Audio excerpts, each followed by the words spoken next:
阿里山新民铁路去年7月全线通车了后，嘛是各有民众会行伫铁轨路的顶头。昨透早，警方伫明月线嘛看到2个游客又搁行伫铁轨路顶头，嘛搁违法路行入去自然保留区，嘛互警方移送交通部的铁道局处罚咯。第二项，行人车辆不得侵入铁路路线、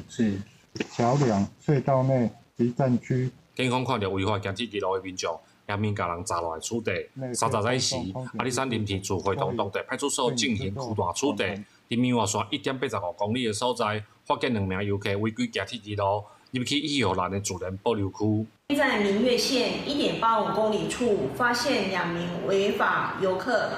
依铁路法规定，每人将处以1万元以上罚款。林田处提醒游客要去到明华线义和兰自然保留区，爱先完成入山的申请了后，搁在林田到交平车站行塔山的步道，唔通为着要省时间冒险来行铁轨路。前往明月线的游客不要贪图捷径，前往姐妹潭的方向，